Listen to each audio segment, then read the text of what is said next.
late-night podcast where we cover everything gaming and general internet news. This is your host, Michael Holloman, the one and only, and boy do I have some topics for all of you people, some of which I know is going to trigger some of y'all well-versed in the gaming community, and for others, it'll just serve as a great form of entertainment. Now to start off, let's talk about Microsoft throwing in the white towel, admitting defeat, succumbing to Sony's wrath. What does this mean? Oh, the fanboys are mad that their console is now officially declared garbage. They're crying, they're weeping, but there's no stopping it. Now personally, I was an Xbox fan. I never owned a PlayStation, but let's be honest here, Microsoft fell off after the Xbox 360. Their main problem was having no games to play on their consoles. Like, what do you play on there? What, Call of Duty? That's it? What, Fortnite? That's it? Any other games? Any third-party games? None of those, but Sony had them. Sony had the games. That's why they're on top right now. Now, before all you Microsoft or Xbox fans come after me, let me just tell you this. Microsoft themselves has announced that PlayStation has higher quality games. And not only that, but they also have like 5 times more. So, what are you gonna say? What are you gonna do? Microsoft, the company that you fanboy for, has said this themselves. They admitted it. You can't lie to yourselves anymore. This is sadly another Xbox L. Like, there's no reason to get that console right now. It's a waste of money. You should either get a Switch or a PlayStation. Because at least with those, you actually have games to play. Now with this all said and done, the console wars are pretty much over. Nintendo has phased out quite a while ago with the Nintendo Wii. Like, they don't care about this competition no more, leaving only Microsoft and Sony to compete with themselves. And now with Microsoft no longer providing proper competition to Sony, what else do we have? PlayStation is on top now. It's not like I'm biased against them or anything. Like, again, I own an Xbox 360. I own an Xbox One. I used to play them a lot, but now they're just sitting in the corner, getting dust.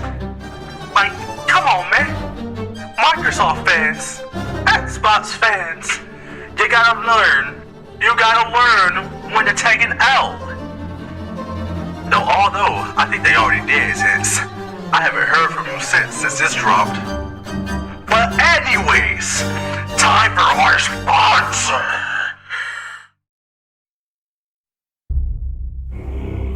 Are you broke and struggling to put food on the table?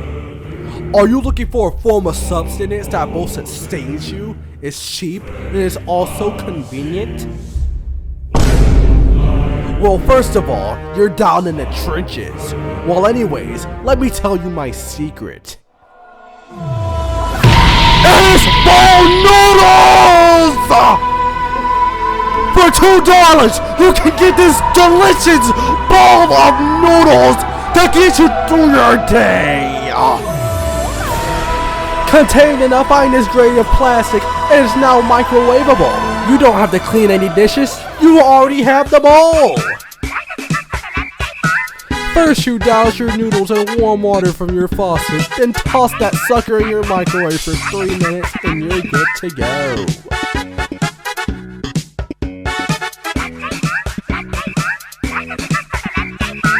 For a free bowl of Mochan Ball Noodle with your orders, call 111-1111-noodle. Call 111-1111-noodle for a free bowl of Mochan Bowl Noodle. Welcome back to the Gaming Gossiper Podcast. How was the ad? Okay, I'll stop. Now, for the last topic for today's episode, let's talk about the declining quality of Pokemon games. Despite being a franchise that earns billions of dollars every year, you can see that their quality in the games, they go down somehow.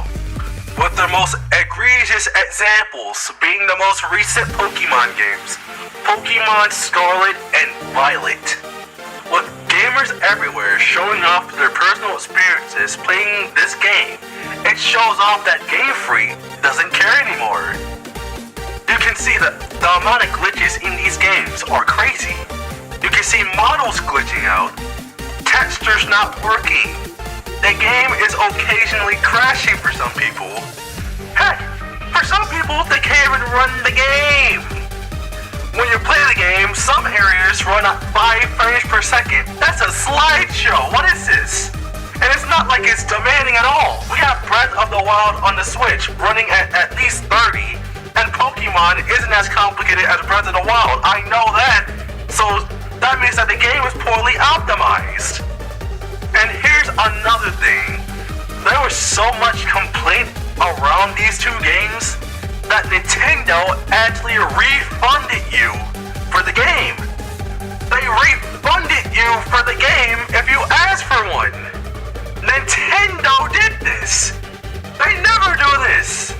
When Nintendo goes out of their way to refund you for a game, that's when you know there's something wrong with it. Because they never do that. That's once in a blue moon right there. And here's an even crazier thing. A few days ago, Nintendo themselves came out and apologized for the low quality of these two Pokemon games. That is crazy. And despite all of this, Pokemon Scarlet and Pokemon Violet still managed to become the best-selling games on the Switch. They sold more than actual functioning games that are really fun. That is crazy. No wonder Game Freak is putting such minimal effort into their games. Why do so when it still sells otherwise? All they have to do is just use the Pokemon formula and have it carry them at the end of the day.